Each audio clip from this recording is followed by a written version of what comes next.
Há mais de 40 anos no mercado siderúrgico brasileiro, o Grupo Aço Cearense é líder do setor nas regiões Norte e Nordeste.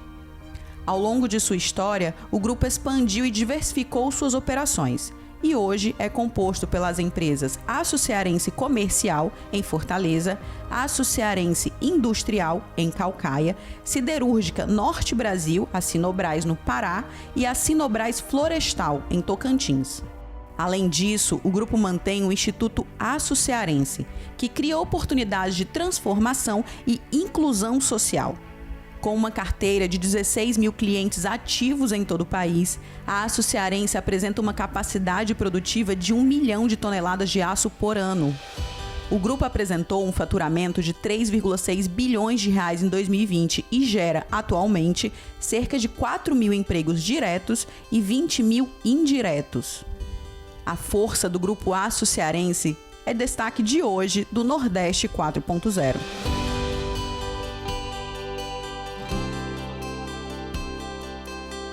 A gente iniciou lá no interior na roça e aos 18 anos vim para Fortaleza, iniciei um negócio, uma pequena mercearia no subúrbio e a coisa foi andando, depois teve crises, é claro, muitos obstáculos no meio dessa trajetória, mas a coisa veio realmente consolidar, eu fui consolidar os negócios como empresário no ramo do aço.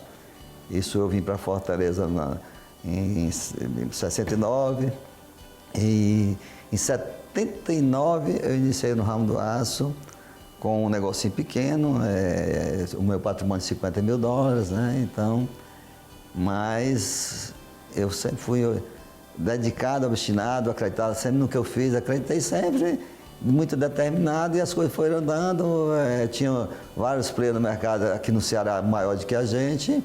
Hoje a gente já é o quinto maior no ramo do aço do Brasil, né? Trabalhei com mercearia até 75 quebrei, um acidente e fui para o ramo de bebidas aqui no São Sebastião. Eu estou aqui no mercado já, nessa região, aqui no mercado São Sebastião, já há desde 75, 45 anos, né? 45 anos. Trouxe minha família toda do interior, que eu vim sozinho, né? Fui trazendo irmão, cunhado, pai, mãe, papagaio, tudo, trouxe tudo do interior.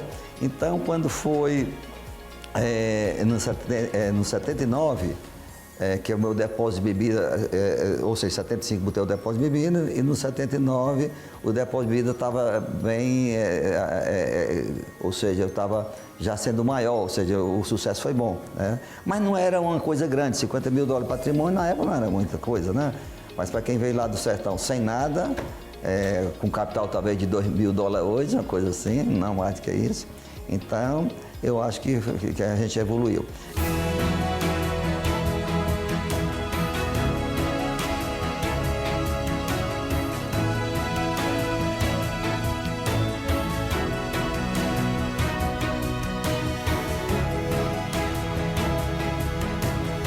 Um dia eu fui à casa do meu pai, e meu pai é muito religioso, muito humano, tem um espírito de ajudar as pessoas muito grande.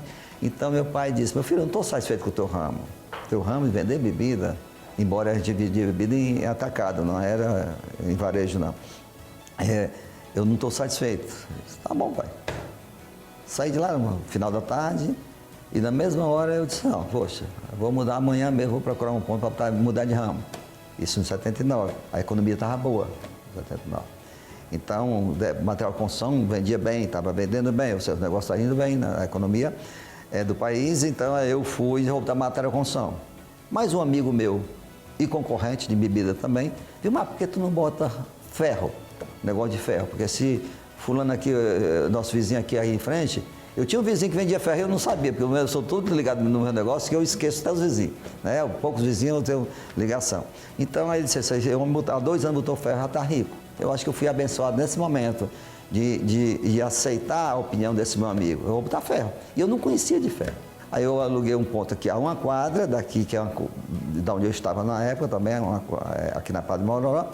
E esse pontinho para botar, que seria para botar ferro para construção, botei ferro, né? E aí então comecei, na época era muito difícil comprar ferro, comprar o aço, mas eu com muita dificuldade consegui comprar a Recife, que é do Gerdau. Virei cliente deles, o maior cliente, em 6 anos virei o maior cliente deles no Brasil. Então, e crescemos ao ponto de todos esses que já eram ricos, grandes aqui no Ceará, no ramo do aço, a gente passou. Só não passou do Grupo Gerdau, né, da Comercial Gerdau, que realmente não podia, do Grupo Gerdau não tinha como.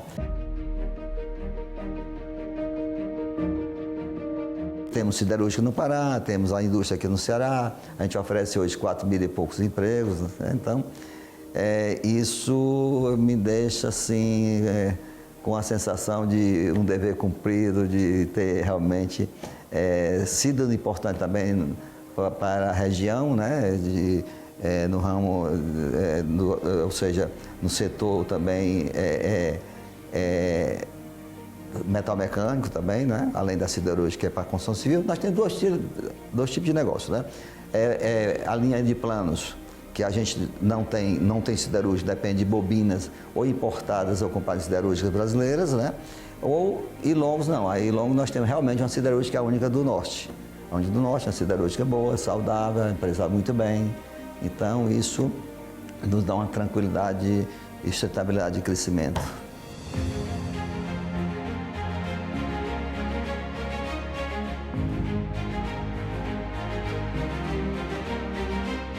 A gente tem aqui empresas do lado comercial, o lado metalúrgico, siderurgia e florestal. Qual é uma diferença dessa daí básica, né?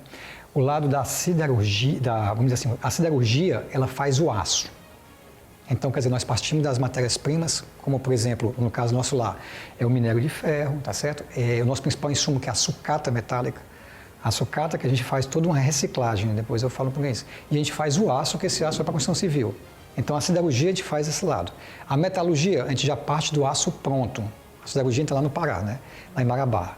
A metalurgia, que a gente já parte do aço pronto e a gente transforma esse aço em algum produto. Que aqui no Ceará que a gente tem. Por exemplo, a gente faz telha, faz tubo, faz perfis. Quer dizer, então mas aqui a gente não tem a unidade que a gente vai fazer o aço. Então tem esses dois lados, né? E a florestal precisa para quê, né? Porque lá na siderurgia a gente tem altos fornos, que é onde a gente faz o aço, né? E altas temperaturas, 1.600 graus e tal. E um dos componentes que a gente precisa é o carvão vegetal. Então, para a gente poder ser autossustentável, a gente tem florestas. Hoje temos mais de 26 mil hectares de florestas plantadas, né? Quer dizer, você imagina que são mais de 26 mil campos de futebol. De florestas plantadas para quê? Só para o cultivo do eucalipto, para a gente poder fazer carvão, para poder nos abastecer nos nossos fornos. As florestas ficam em Tocantins, já fica no Tocantins, ali no Bico do Papagaio, que é ali entre Tocantins, Maranhão e Pará. No caso da siderurgia, ela é, vamos dizer assim, muito focada, às vezes as pessoas assim, porque ela é intensiva de capital, mas também nós temos que ter muitos processos com ela que tem preocupação com o meio ambiente. E é uma das grandes preocupações aqui do Grupo Açarense, né, que nós temos, porque nós temos a situação em relação a, por exemplo, nós precisamos, como eu acabei de falar, para fazer o aço nós precisamos, a nossa principal matéria-prima é a sucata, e olha que coisa boa, a sucata metálica a gente compra. A sucata, por exemplo, né, quer dizer, a gente tem vários tipos de sucata, a sucata que é o restinho daquela, uma lata de leite em pó, um resto, uma cama que a pessoa está mudando, ou um carro que foi batido, né, então aquele material ali que você vê, aquele ferro e aço, como a gente chama, o que a gente faz? A gente coleta, e a gente leva isso aqui para dentro da siderurgia para poder ali fazer o quê? Ali para a gente transformar em aço, né? De uma forma linguajar bem simples, derrete, né? Para fazer o aço, que não é bem essa situação. E quando você está fazendo isso, você tem aqui alguns lados sustentáveis. Tem o lado do coleta, que você está ajudando a cooperativas, aquelas pessoas, catadores de sucata, né, que a gente vê aí no meio da cidade. Nós não estamos estimulando a eles serem daquele jeito, não, pelo contrário, nós estamos ajudando a fazer que tenha um retorno financeiro para eles, tá? Então a gente tem já fornecedores, nossos fornecedores de sucata normalmente são cadastrados, nós nos preocupamos com essa parte da qualidade, mas aquela sucata a gente leva para a siderurgia, para lá poder fazer o quê? A reciclagem e fazer novamente a parte do aço. Então nós estamos limpando o meio ambiente, o aço é um dos materiais mais recicláveis do mundo, então nós temos essa. Além disso, para fazer o aço, nós precisamos do minério também, minério de ferro, e nós estamos numa situação onde nós estamos próximo a uma das melhores minas de minério do mundo, né, quer dizer, em Tarajás, lá, né, que nos abastece, a gente lá, que é outro segundo material que a gente precisa, e a gente precisa também de carvão vegetal, né, para os nossos altos fornos. Que o carvão vegetal, muitas pessoas pensam que o carvão ele é necessário para poder aquecer o forno, e não é isso. O carvão a gente precisa por causa do carbono que tem dentro do carvão. Então, para justamente fazer o aço, né, quimicamente. Então, o que acontece? Para a gente poder ter esse carvão e não ser necessário de florestas, né, naturais, para poder ali desmatamento, como a gente escuta muito isso, nós temos também pelo lado da responsabilidade. Então, para isso, a gente tem florestas plantadas, né, como a gente fala, que a gente planta eucalipto.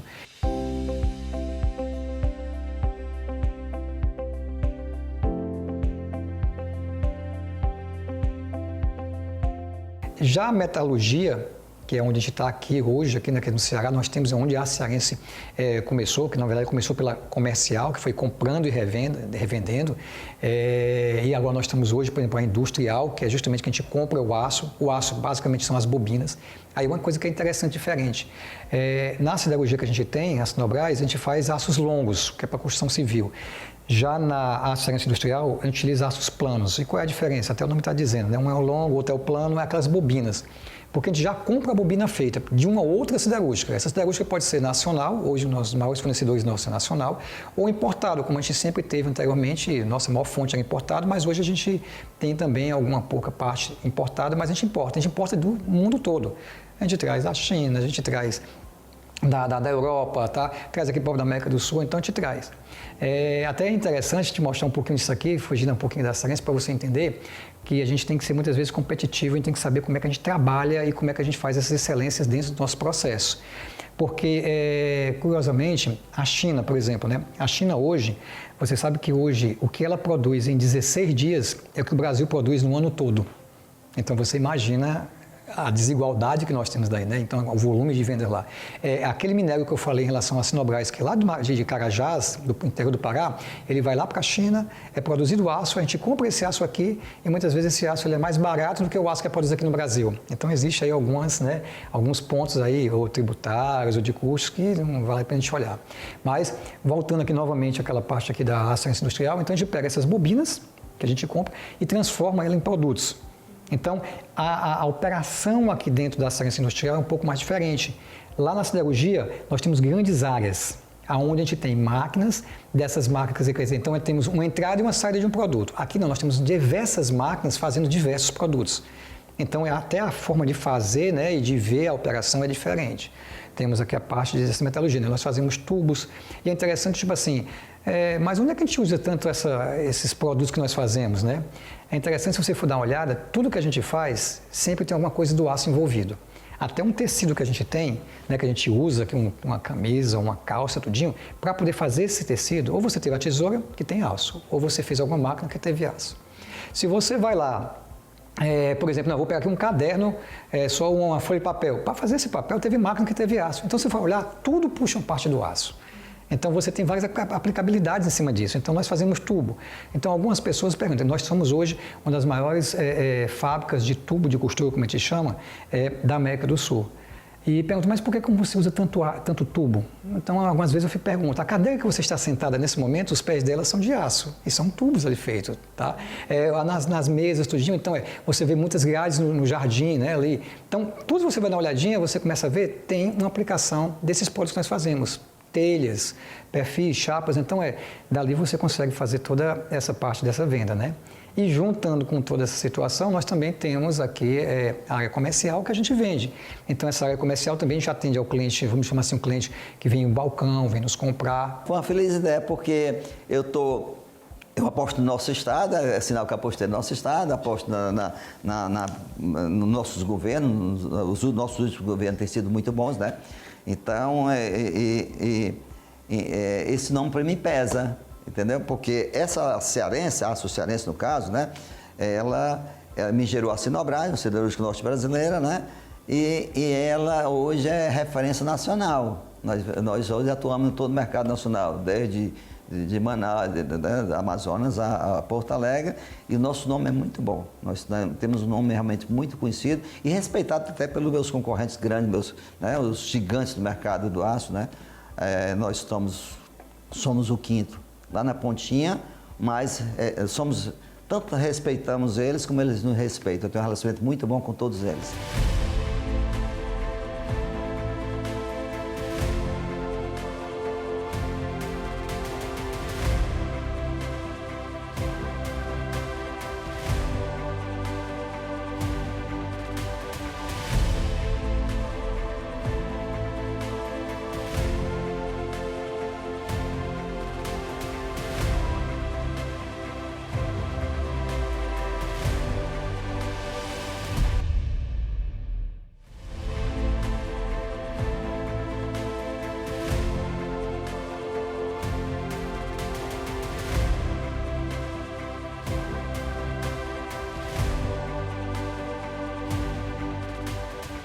A empresa, ela começou pequena, né? Então, assim, ela começou com meu pai. E as coisas foram acontecendo. E tinha realmente, assim, naquele tempo, uma presença muito mais forte da família. Não só a primeira família, o núcleo, né? O núcleo dele, mas tinham irmãos, tios, sobrinhos. E com o passar do tempo, a empresa foi crescendo e a gente foi organizando essa coisa, né? Quem realmente se destacou, quem realmente teve o interesse de continuar num caminho que não era só o familiar em si, mas um familiar profissional. E assim a gente foi construindo a maneira como a gente está hoje. Mas a gente valoriza muito os talentos. Então, tem talentos aqui que são talentos que são muito mais empíricos do que técnicos. Aí a gente tem os talentos que são muito mais técnicos do que aquela coisa de DNA, de sangue. E a gente vai fazendo esse mix, realmente. Então, assim, acho que a diversidade, ela é boa até nisso, né? Porque as sensibilidades são diferentes, os olhares são diferentes. A gente tem a oportunidade com isso de quando tá indo numa linha, alguém chamar a atenção, opa, será que é isso mesmo? Então, a gente já vai trabalhando esse jeito muito nosso e vivo de fazer a coisa acontecer.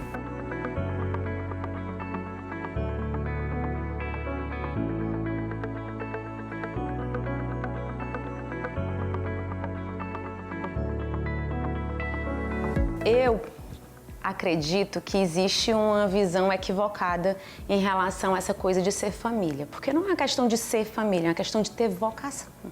É uma questão de ter interesse pelo desenvolvimento, pela transformação.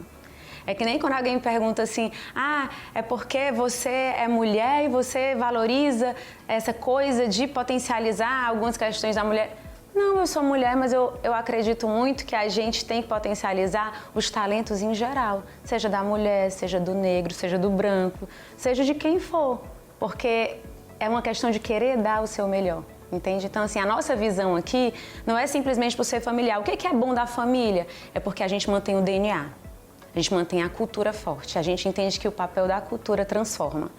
Então, quando a gente sente que as coisas não estão indo num caminho, a gente vai lá e resgata. Então, esse cuidado a família tem. Tanto que tem grandes grupos que dentro da estrutura deles, grupos não só aqui no Brasil, mas grupos internacionais, que eles entendem que sempre tem que ter um membro da família no board principal para garantir que tudo que é cultura, que tudo que é DNA, que tudo que é valor, que tudo que é base do fundador seja replicado. E essas empresas familiares têm dado muito certo.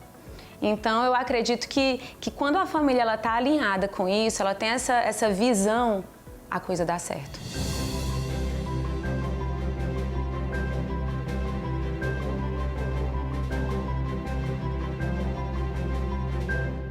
Falando de valores, falando de cultura, falando do DNA. Dentro do processo de profissionalização, a gente identificou que tinha que chancelar de um jeito diferente esse nosso jeito de ser. Aquilo que norteia a gente, aquilo que embasa as nossas atitudes, as nossas decisões. Para que ficasse claro para todo mundo, porque o grupo foi crescendo. Então, de repente, a gente tinha 2 colaboradores mais o meu pai, né? E aí veio crescendo, de repente 3.500 mais os terceirizados. Então, assim, uma série de pessoas, como é que a gente consegue alinhar todo mundo? Então, a gente entendeu que aquilo que estava dentro do jeito que a gente acreditava fazer, precisava ser disseminado. Então, a gente resolveu fazer isso com uma pesquisa. Uma pesquisa e um processo mesmo, onde todas as pessoas podiam ir lá e dizer quais os valores que vocês identificam na Aço Cearense.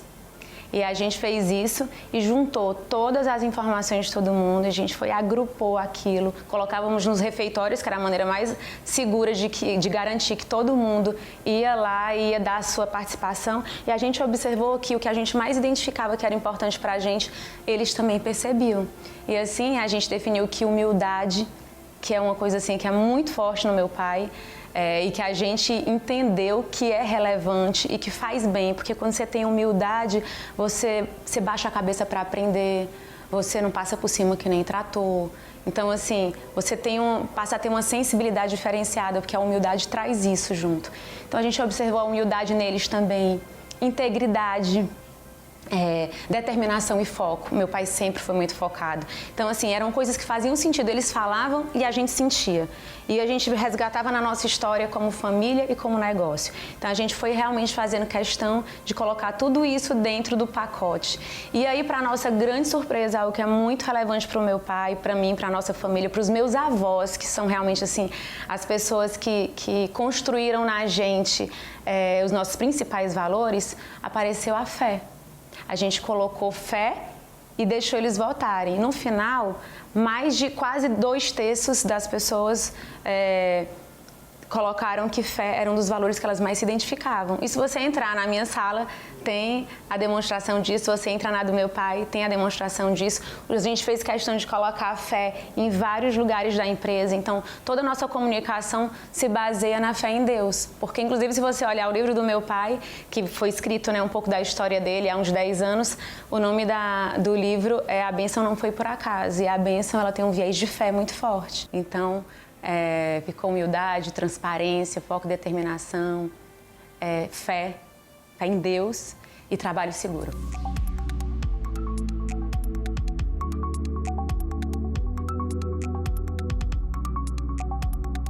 Então, aqui nós também temos um poder, uma preocupação muito grande no cuidado com os nossos colaboradores, com as pessoas. Então, tem o quê? Sempre um trabalho muito forte na segurança deles, em relação a como é que eles são tratados, estão trabalho seguro aqui dentro da empresa. E, além do mais, o quê? Toda a parte de desenvolvimento com eles. É importante, quer dizer, não adianta simplesmente ter um colaborador e colocá-lo aqui e dizer assim, não, a partir de agora tu vai fazer. Não, nós temos que saber que ele tem as suas expertises. E principalmente hoje, que a gente fala que um dos pontos mais importantes para a gente dentro da área humana são suas competências, né? São seus skills. Então, quer dizer, a parte técnica, ela é importante, mas a parte técnica muitas vezes você desenvolve, a parte de competência você não desenvolve, você tem que saber o que tem dentro de você. Então, a gente fica buscando justamente ter esse avanço, né, principalmente em relação aos nossos colaboradores. Que a gente quer o quê? A gente quer que eles, quando entrem aqui na empresa, se sintam, eles saibam que eles são importantes para todos nós. Que o trabalho dele, o menor que seja, vai ajudar a gente a ter o nosso produto final e o nosso principal ponto, que é o quê? Que é atender bem o nosso cliente. É o nosso diferencial. E como é que a gente vai conseguir atender bem ao nosso cliente? Se a gente também tratar bem as nossas pessoas, né? Como a gente fala, nossos colaboradores. Então, a gente tem sempre preocupação com isso, de treinamentos, de saber como é que eles estão com a capacitação, como é que eles estão tendo o rendimento dele. Né? Quer dizer, e não é só aquela coisa que eu tenho que fazer ou não. Então, esse ambiente que a gente tenta criar dentro da empresa, uma cultura diferente, como eu estava falando ali, é muito importante e foi um DNA muito grande do Grupo Açarense. Porque, como eu falei, a gente atende todo o Brasil.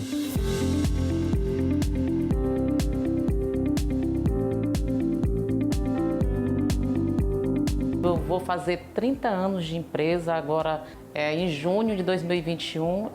Se Deus quiser, eu estarei aqui ainda. Vou fazer 30 anos. Sempre trabalhei como secretária do CEO Vilmar, primeiramente, porque quando eu entrei aqui na empresa, não existia ainda, os filhos deles eram todos ainda pequenos, crianças. Então eu entrei para trabalhar diretamente com o CEO Vilmar como secretária e estou até hoje. E é simples trabalhar, muito bom trabalhar com o Vilmar. E depois, que ele é uma pessoa muito simples, fácil de trabalhar, mas ao mesmo tempo é desafiador, porque a Cearense, quando eu entrei, ela era de um momento que ela era bem menor. E hoje ela tem essa coisa grandiosa que é a Cearense. Então, realmente, todos os dias eu tento aprender, porque a empresa vai mudando, então as pessoas têm que ir mudando também aos poucos. E eu fui assim, apesar de não ter mudado de função dentro da empresa, mas eu sempre vou acompanhando o ritmo e a aceleração do que ela está pedindo no momento. A Cearense, eu posso resumir que foi toda a minha vida profissional. Então ela me deu não só o lado pessoal, né, o que eu tenho hoje, também construí minha família aqui dentro, como também o lado profissional, que é que eu não só não conheci, como conheço muitas pessoas. E a Cearense, ela é muito família, mas ao mesmo tempo hoje ela está família, mas ela se tornou muito profissional. E hoje os filhos do Vilmar que estão aqui trabalhando conosco também, eu também passei a secretariar todos eles, né, aos 3 filhos. Enfim, Eu espero dar continuidade, agora não sei essa nova geração que vem aí, que são os netos, mas a cearense hoje ela é muito, digamos, ela é muito importante, porque quando eu comecei, ela tinha pouquíssimos clientes. Hoje é uma imensidão, eu não sei nem mais ou menos dizer quantos, mais ou menos, questão de clientes e fornecedores aqui. Então eu vi do início e estou vendo hoje, e ela continua todo dia, ela cresce bastante. Ela nunca para, ela está sempre crescendo.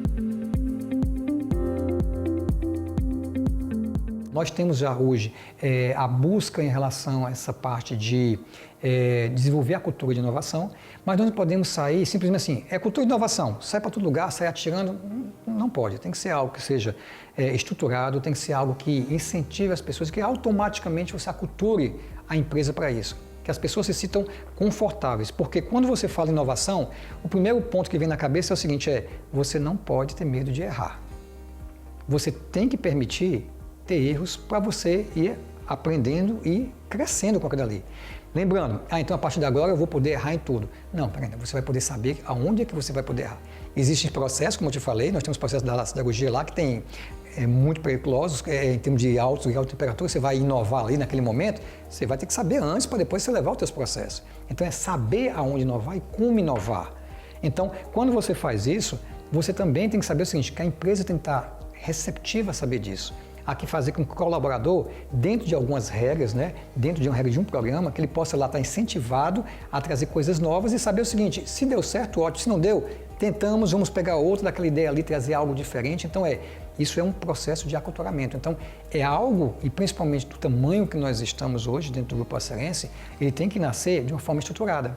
Porque você imagina, principalmente, como a gente falou, temos várias unidades espalhadas, um faz de um jeito, outro faz do outro, vamos ficar meio caórdido, né? Então o caórdido até que é bom, o caótico é que não pode ser. Então a gente tem que ter essa visão de saber como é que a gente lida com essa situação. E principalmente algo que, por exemplo, que nós defendemos muito aqui no Grupo Acierense tudo que a gente tem que fazer tem que ter um propósito. Então nós vamos inovar por inovar? Não, nós temos que inovar para saber o porquê, aonde é que vai me trazer um resultado. E principalmente pensando que o resultado tem que ser um foco no cliente, né? Quer dizer, porque quando eu falo, eu tenho um foco dentro da minha área aqui, a minha área tem que ser melhor, tem que produzir melhor, custo melhor, mas se a gente for dar uma olhada, tudo aquilo ali tem um motivo, tem um propósito, onde a gente sempre coloca, tem que atender o nosso cliente bem. A partir do momento que a gente atende o nosso cliente bem, a gente é competitivo, o grupo automaticamente cresce, as pessoas crescem, então quer dizer, é em decorrência em cima disso.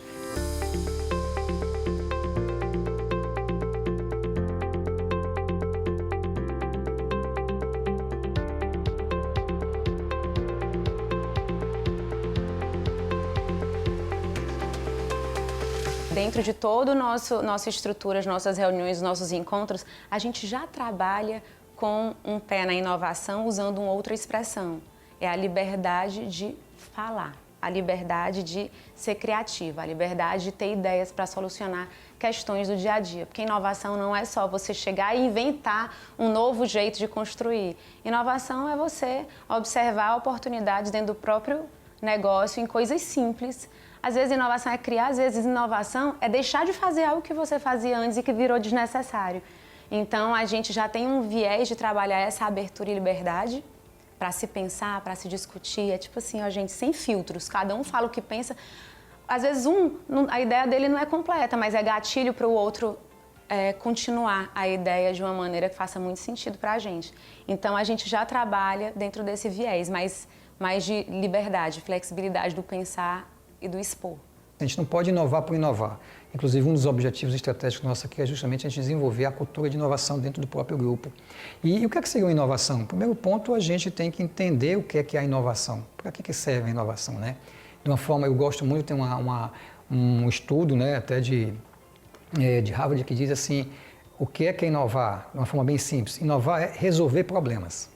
Então, resolver problemas, então vamos lá, vamos inovar. Muitas vezes a gente pensa que a inovação está sempre ligada a uma tecnologia, a alguma coisa digital, que são coisas diferentes.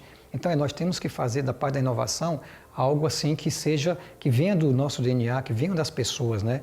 Até a gente comenta muito, Eu comento muito, quando nós somos crianças, a gente tem criatividades muito grandes, né? Até a gente brinca, esse menino tem muita criatividade, né? Olha, tá fazendo... Então, e a gente verifica que as crianças realmente têm, elas não são podadas. E com a educação, muitas vezes, aquela educação de tem que fazer daquele jeito, você vai podando, vai cerceando a pessoa de ter as suas criatividades.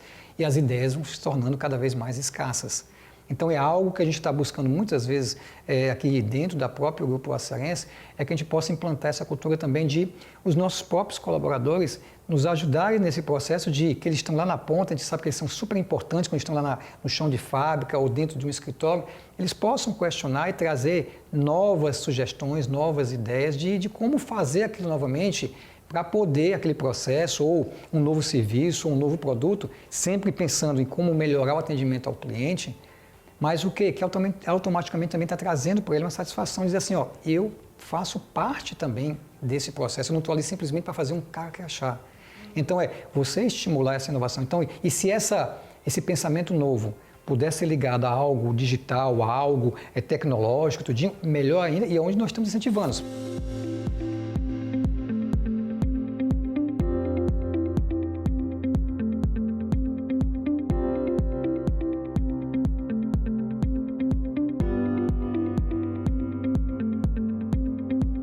A gente aqui tem trabalhado muito para respeitar o momento.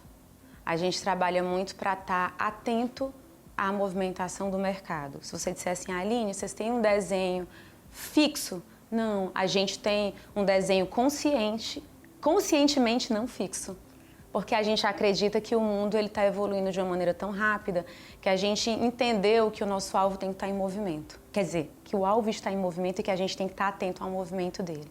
Se a gente desenhar uma foto para daqui a 10 anos e aquela foto for estática, eu não estou respeitando a vida que está acontecendo, eu não estou respeitando as novas tecnologias, eu não estou respeitando os novos padrões de consumo, eu não estou respeitando as novas necessidades do mundo mesmo, do meio ambiente. Então, a gente tem sim uma visão de futuro, um futuro de curto, um futuro de médio e um futuro de longo prazo, mas sendo como premissa básica o respeito à movimentação disso. A gente está sendo educado, né? Aculturado o tempo inteiro para observar os prós e os contras de tudo, o que deu certo e o que não deu certo, por que deu certo, vale a pena repetir? Então, é também uma comprovação do viés de humildade que meu pai está o tempo inteiro estimulando na gente. A humildade de reconhecer aquilo que eu não acreditava mais que funcionou.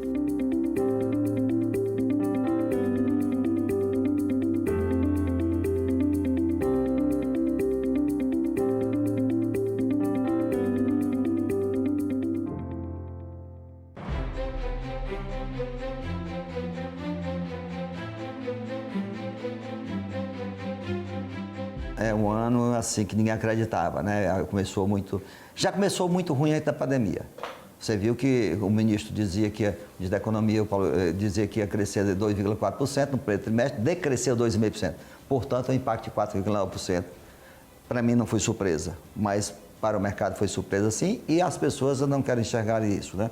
Ou porque não se interessam para fazer essa analogia aí, essa análise dessa situação. Mas a pandemia, ela veio ela ajudou o governo atual, o Paulo Guedes, foi uma desculpa muito boa. Então, para eles foi muito bom. E para nós foi bom porque o que é que a pandemia trouxe? Né? Tem o lado ruim, de morte, muitas mortes, que lamentavelmente é uma situação difícil, que o mundo inteiro está passando por isso, mas o que é que a pandemia trouxe bom para a gente? Com o auxílio emergencial, que foi uma obra do governo, mas embora sob pressão da mídia e sob pressão do Congresso, né, que ele aumentou substancialmente o auxílio emergencial, isso trouxe, ou seja, renda para as famílias, que é aquilo que eu venho defendendo há anos, ansiosamente defendendo, que a renda para a família que faz a economia, né, crescer, que faz os empresários crescerem mais ainda, as empresas ficarem ricas, né, o governo arrecadar mais impostos, que ele não quer ver isso, né? Principalmente o nosso Ministério da Economia hoje não entende o custo e o benefício. Ele acha que aumentar o salário é custo, mas ele não olha o retorno, que o retorno para as empresas e para os estados e municípios, eu acredito que, pelos meus análises, que é mais de 2 vezes. Para o governo federal, melhor ainda. Para o governo federal, é possível chegar a 3 vezes, porque ele tem um custo o custo do governo federal no salários públicos é bem inferior do que os municípios, estados e a iniciativa privada. Então, todo esse pessoal pagando esse custo de uma renda, o retorno de todo mundo é bom, como os estados vai arrecadar mais impostos, ICMS, o município, o INSS, também tem o fundo de participação que aumenta, que engorda, né? É uma fatia maior que recebe, isso é muito saudável para a economia.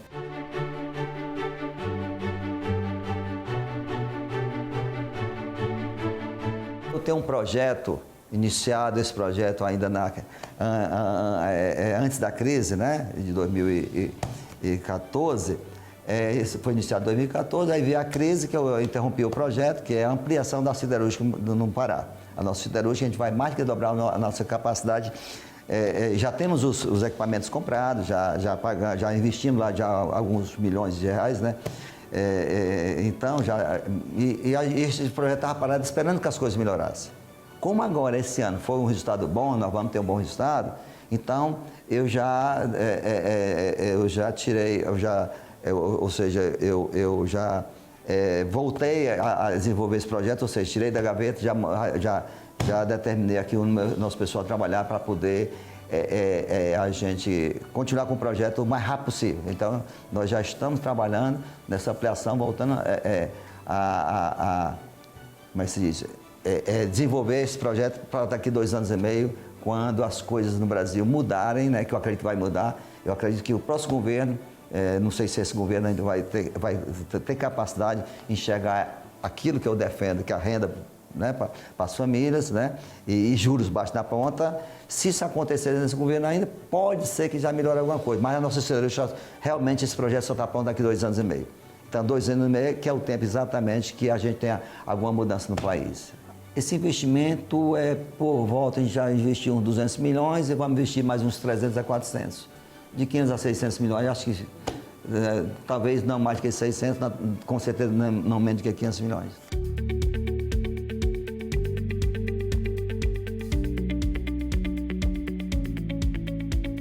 Temos projetos, inclusive, de expansão, de aumentar a nossa capacidade. Embora neste momento, por exemplo, aqui na metalurgia, nós temos uma capacidade hoje ainda ociosa em relação à nossa produção, mas nós já estamos pensando lá na frente. Quer dizer, porque qualquer investimento que nós temos que ter hoje dentro da siderurgia, dentro dessa parte de metalurgia, você não diz assim, eu vou começar amanhã e vou produzir muito mais, vou produzir 10, 15, 20%. Você tem que se planejar muito antes. Então, você vai ter uma aposta também em cima disso. É um investimento, é um capital que você vai colocar ou para comprar equipamentos, ou para montar uma infraestrutura, ou para poder treinar as pessoas também. Então, você leva tempo para poder você fazer isso. Então, nós acreditamos, nós estamos apostando, né? Quer dizer, que esse momento, vamos dizer assim, não vai estar um momento hiper, né, vamos dizer assim, demandado, vai voltar sim a uma realidade que a gente precisa ter, voltar a uma realidade normal do país, mas está muito voltado com as políticas econômicas que a gente precisa ter, com incentivos, né, com liberação de infraestrutura, e até porque se de repente começar um boom muito grande, nós não temos uma infraestrutura que a gente possa aguentar para isso. Quer dizer, se eu quiser expedir um produto, nós não temos caminhão, nós não temos estrada, portos, quer dizer, e é interessante que quando a gente fala essa parte de economia, você verifica quantas oportunidades nós temos em vários setores.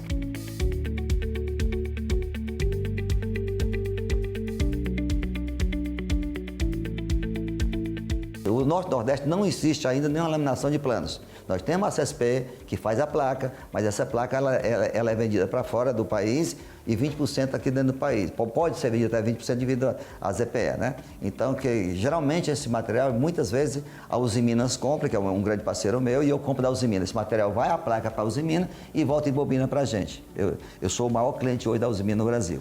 Né? Usiminas que lamina e vocês compram já laminado? Comprar a bobina, que a gente transforma essa bobina em uma gama de produtos muito grande, perfis e tubos, e são mais de 200, 300 e talvez. Então, o que acontece nesse projeto de laminação do Ceará? Eu realmente tenho esse sonho nos próximos anos, né, de arranjar um parceiro, que é um investimento muito alto, talvez um investimento aí no mínimo 800 milhões de dólares, entendeu? De a gente realmente ter esse projeto aqui no Ceará. Então, porque aí vai agregar muito valor para a nossa economia aqui do Ceará, já que a CSP já agregou muito, ela já gera emprego direto e indireto, já é um dos melhores, ou seja, gerador de emprego no Ceará foi a siderúrgica, né? É a siderúrgica hoje, mesmo só com placas, né? Fabricando só placas. Mas depois desse projeto, desse projeto realmente sair para o Ceará, é muito bom para a nossa economia, para o Ceará gerar emprego e atrair como se diz, indústrias, né?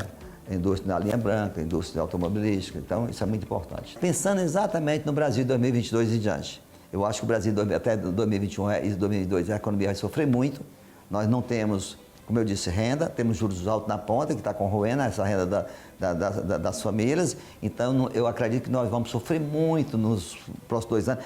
Esse ano mesmo, olha, 2021 já vai ter iniciar a crise já a partir de março, abril. Eu acho que a construção civil é que vai sofrer mais, o setor da construção civil vai sofrer mais. A região ali do sul, centro-oeste, que está muito bem na construção civil, porque os empreendedores lá são capitalizados, o agronegócio é muito bom e eles estão apostando na economia do Brasil. Mas acho que vai ter frustração no meio do ano em diante, eles vão se frustrar, até porque a crise vai haver quebradeira, onde vai ter muitos imóveis usados para vender, que vai tomar uma boa fatia dos imóveis novos e vai obrigar os imóveis novos a baixar de preço. Então, isso vai ser realmente frustrante para o setor, isso é a minha opinião. Eu acredito que vai acontecer, gostaria de não acontecer, gostaria de estar errado, mas eu não tenho dúvida que nós vamos passar por essa situação difícil nos próximos 2 anos. Se continuar essa política, eu acredito que vai continuar. Enquanto o Paulo Guedes tiver essa política dele, política de salarial dele, essa política monetária com especulações, com marketing muito forte, que é o menor juro de todos os tempos, não é o juro do Brasil, ainda é o maior do mundo ainda, um dos maiores do mundo. Você vê cartão de crédito com 310%, isso não existe em lugar no mundo, em lugar nenhum do mundo. Então, isso aí é o pior droga que nós temos no Brasil. Em países emergentes como na América Latina, todo está mudando e vai mudar, e eu acho que vai se dar bem mudando essa política do capitalismo selvagem, do capitalismo muito forte. Você vê que o Brasil hoje, segundo a ONU, é o segundo país em maior concentração de riqueza do mundo. Então, como é que um país que é emergente, que tem 90% da população pobre, como é que você concentra, um país ou seja, é o segundo país do mundo em concentração de riqueza? Isso é péssimo, isso gera marginalidade, isso não gera emprego, o governo quebra, tanto que o investidor estrangeiro está fugindo do Brasil de 2 anos para cá, nesse governo, como o cão foge da cruz. É recorde mais recorde de fuga de capital estrangeiro. Por quê? Porque não acredita na política do governo, entendeu? Então, acredito eu que no próximo governo nós devemos ter a mudança nessa política econômica, principalmente na política salarial e política monetária.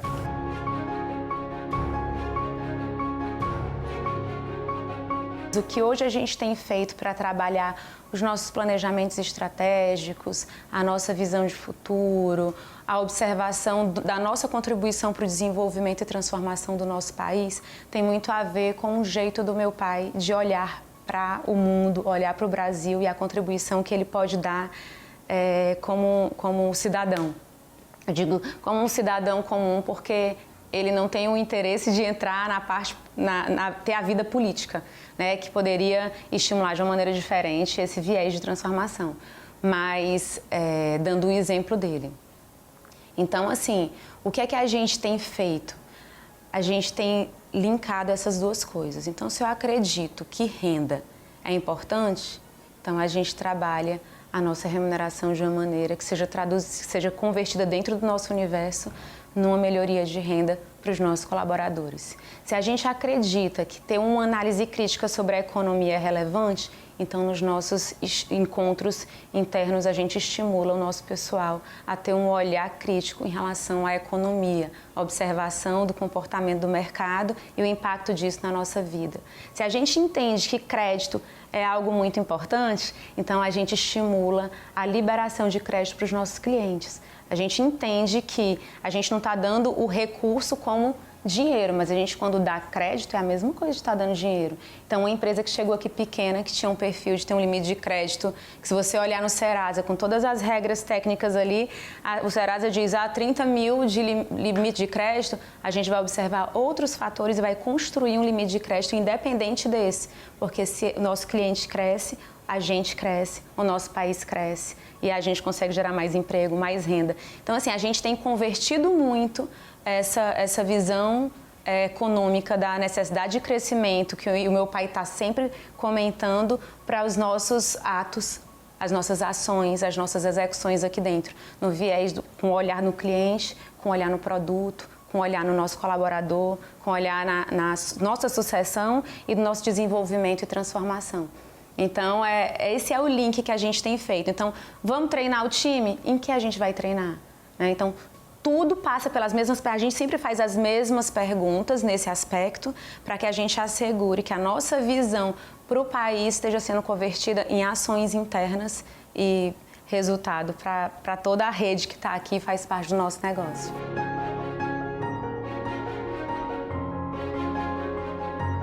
As famílias, as futuras gerações dependem disso. Vocês jovens, por favor, vocês jovens, aprendam isso. Renda para a família mais pobre e juros baixos para não corroer essa renda. Todos vocês têm que defender um governo assim, que defenda a renda. Enquanto mais renda, nossa renda hoje é $190. Aqui em Portugal, um país pobre, paga $700, 600 euros. Nós temos que pular, tirar essa renda de $190 para 700, 800 dólares, que é a média, uma médiazinha baixa ainda. Na Europa é $1.000 e tantos em alguns países, Estados Unidos $1.000 e tantos. E nós com $190, como é que sobrevive, como é que cresce? Só o banco. O mercado financeiro ganha dinheiro com volatilidade. O mercado financeiro ganha dinheiro com governo ruim. Você pode ver aí que eles vêm batendo recorde de lucros dos bancos depois de 2015 para cá. Depois que nós tivemos essa infeliz ideia de botar ministro da Economia só de banco. E os governos não entendem, Dilma não entendeu de política econômica, o Michel tem muito menos e o Bolsonaro muito menos ainda. Então nós vamos amargar e vai continuar amargando o dissabor de crise econômica até mudar um governo que entenda alguma coisa. Entendeu? E a sociedade precisa entender, os empresários precisam entender isso para fazer pressão.